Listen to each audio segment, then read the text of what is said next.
Mesti kita analisa, tidak semudah itu kira-kira.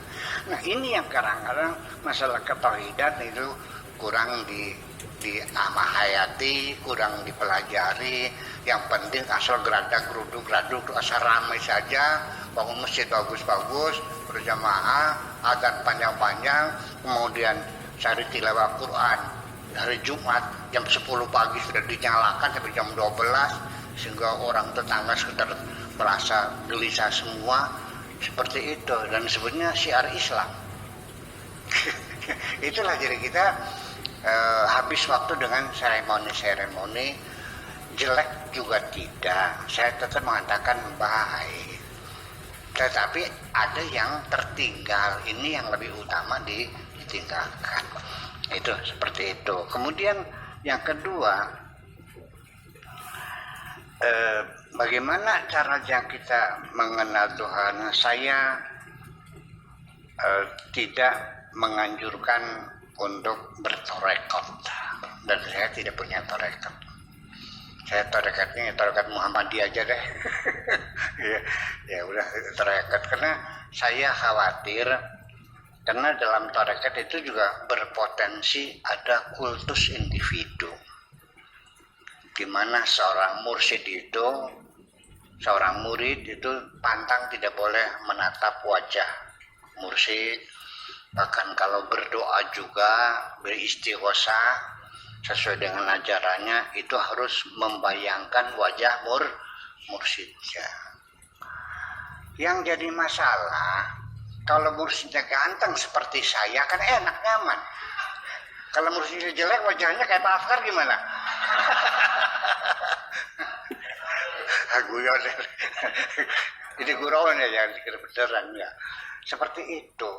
Jadi maksud saya, kenapa kita tidak langsung saja wajah Allah, bukan wajah Allah saja langsung sih, kau wajah mursyid.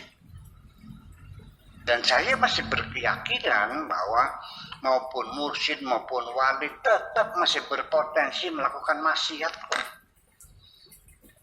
Nggak ada yang masuk. Ya. Nabi Muhammad juga yang masuk bukan sebagai nabinya, sebagai rasulnya dia masuk. Kalau nabinya masih banyak ditegur oleh Allah kok. Masih sering ditegur oleh Allah ketika dia sebagai nabi. Yang dijamin tidak salah itu ketika dia sebagai rasul, sebagai jubirnya Allah. Apalagi mursyid, apalagi waliullah masih. Hal yazinil waliyu, pertanyaan besar dalam satu kitab tasawuf. Hal yazinil waliyu, apakah seorang waliullah itu bisa berzina? Bisa, tergoda. Dan kita juga punya kapasitas yang berbeda dan terbatas. Saya mungkin bisa bertahan dari godaan perempuan yang namanya bikarsem. Saya bisa bertahan menghadapi godaan bitarmina, Nyi Kulsum, ya, Nyi Karnikem, ya, sing kadang pinggan, sing dari mana, dari ya, Bitarme. Tapi kalau yang menggodanya itu Monica Bellucci, saya nggak yakin saya bisa bertahan, karena saya juga mengukur kemampuan saya. Itu dong maksudnya. Jadi artinya ya kita harus mengukur. Makanya yang penting bukan meyakini aku mampu mengatasi, melawan godaan. Daripada itu lebih baik kita menjaga jarak sajalah dengan lawan jenis itu. Enggak, boleh saling bekerja sama, saling menghormati, tapi jangan terlalu akrab sekali sampai pulang diantar, sampai nginep bareng, ya nggak bener tuh namanya. Ya kan begitu. Makanya dalam Al-Quran wala taqrabuz zina, bukan wala tazinu, bukan jangan berzina, tapi jangan mendekati zina. Itu maksudnya menjaga jarak.